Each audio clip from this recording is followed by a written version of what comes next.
Bismillahirrahmanirrahim. Assalamualaikum warahmatullahi wabarakatuh. Halo anak-anak, bagaimana kabarnya hari ini? Semoga selalu sehat walafiat ya. Bertemu lagi dengan Ibu, Bu Yuli. Pada kesempatan kali ini, Ibu akan mengajak anak-anak untuk belajar pendidikan agama Islam. Nah, materi yang akan kita bahas hari ini yaitu tentang Quran Surah An-Nasr. Materi pembelajaran ini bertujuan agar anak-anak bisa melafalkan Quran Surah An-Nasr dengan baik dan benar, serta agar anak-anak bisa mengetahui makna di balik Quran Surah An-Nasr. Ada yang tahu bagaimana bunyi dari Quran Surah An-Nasr?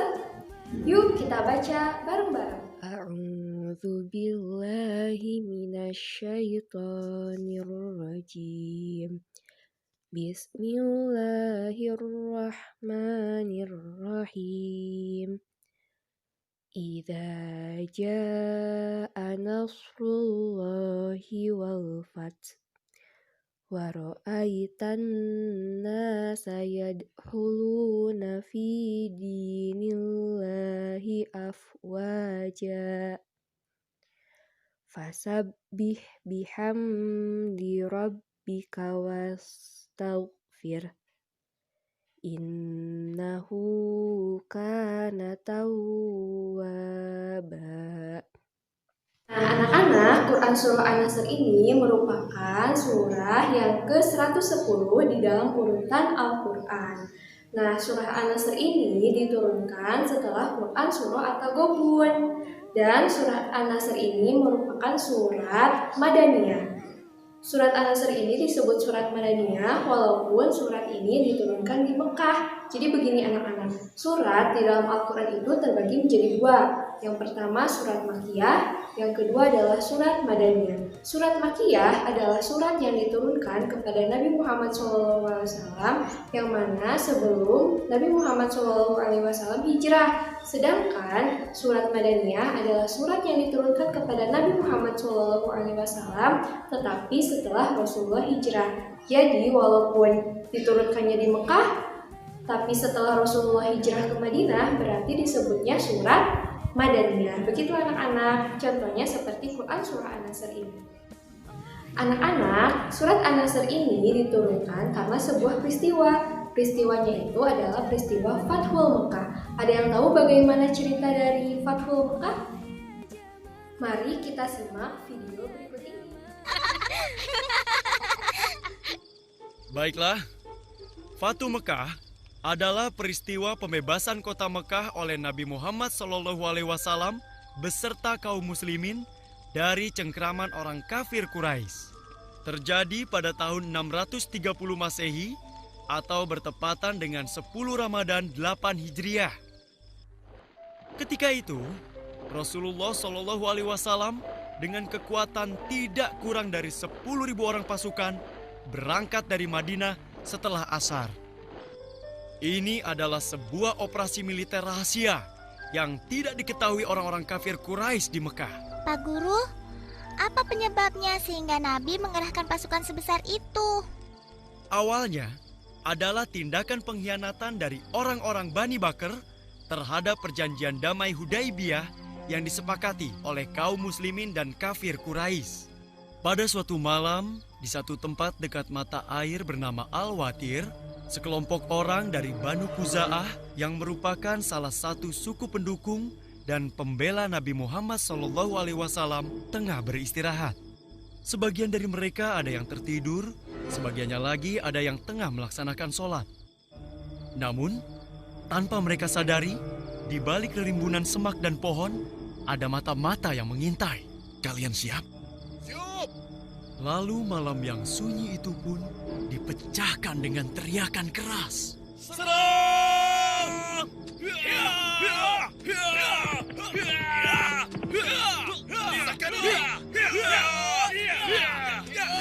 Darah pun tertumpah kemana-mana. Namun, semua itu tidak menyurutkan kekejaman kelompok penyerang. Mereka terus mengayunkan pedang ke sana kemari, membabi buta. Siapa yang menyerang, Pak Guru? Mereka adalah orang-orang Bani Bakr yang dibantu pasukan dari kafir Quraisy. Banu Khuza'ah tidak melawan. Mereka melawan, Namun karena kalah jumlah dan persiapan, akhirnya mereka pun terdesak hingga ke Mekah. Syukurlah, ada salah seorang dari Bani Khuza'ah yang bernama Amir bin Salim berhasil meloloskan diri dari kepungan.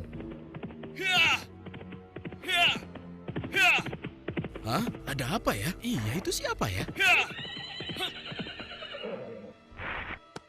Ya Rasulullah! Ya Rasulullah! Ketika sudah berhadapan dengan Nabi, Amir bin Salim menceritakan seluruh kejadian yang menimpa dirinya dan Bani Khuza'ah.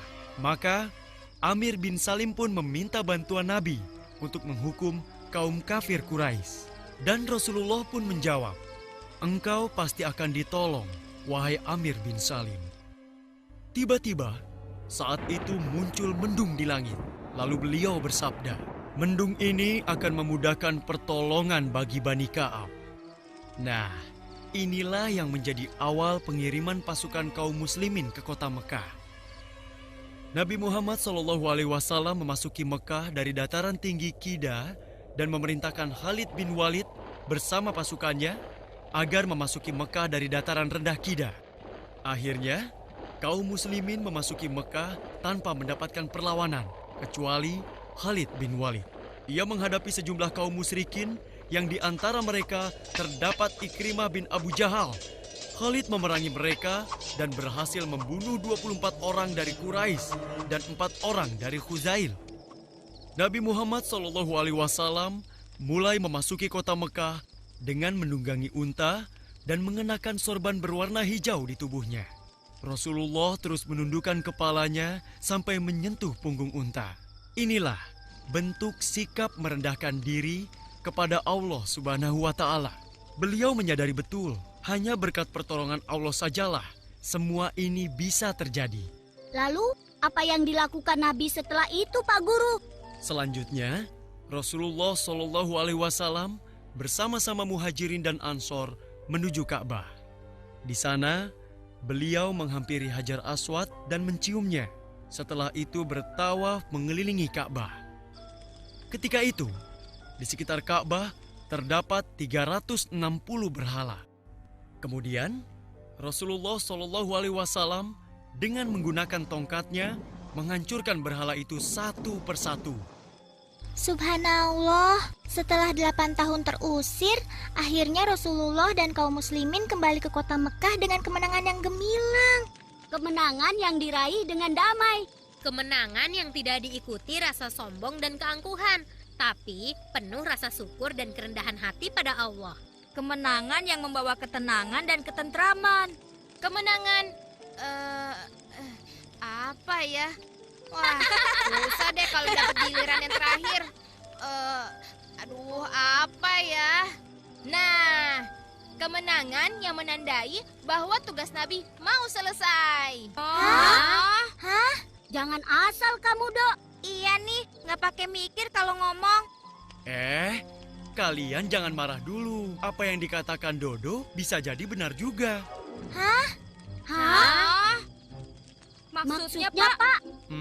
Begini, 3 tahun setelah Fatu Mekah, tepatnya pada tanggal 12 Rabiul Awal tahun 11 Hijriah, Rasulullah SAW pun wafat. Meski masih ada beberapa peristiwa penting dalam kurun 3 tahun itu, namun dapatlah dikatakan peristiwa Fatu Mekah adalah salah satu tonggak terpenting dalam perjalanan dakwah Nabi. Inilah puncak kemenangan kebenaran atas kebatilan. Tuh kan, Dodo gitu loh.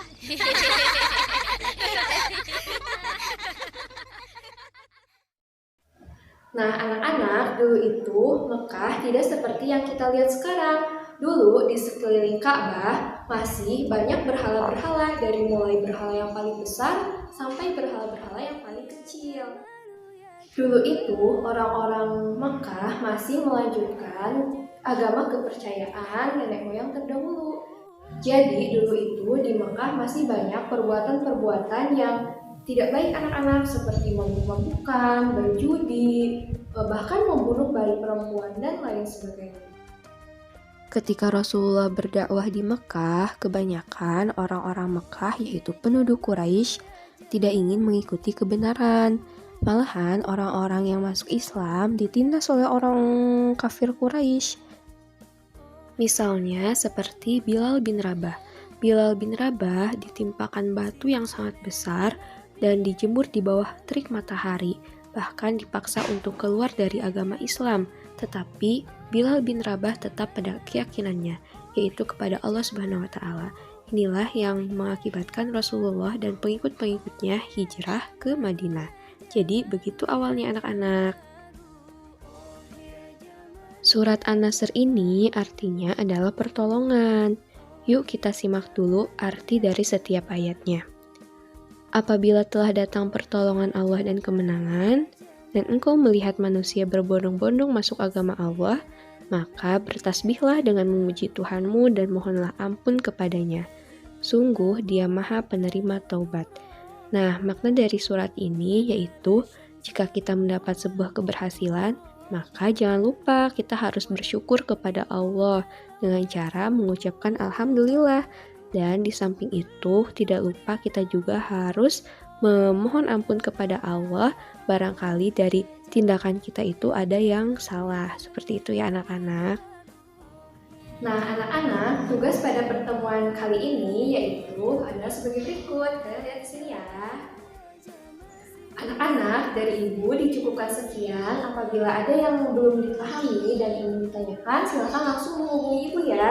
Untuk tugasnya jangan lupa dikirim ke Ibu ya. Sampai bertemu kembali di pertemuan selanjutnya. Wassalamualaikum warahmatullahi wabarakatuh.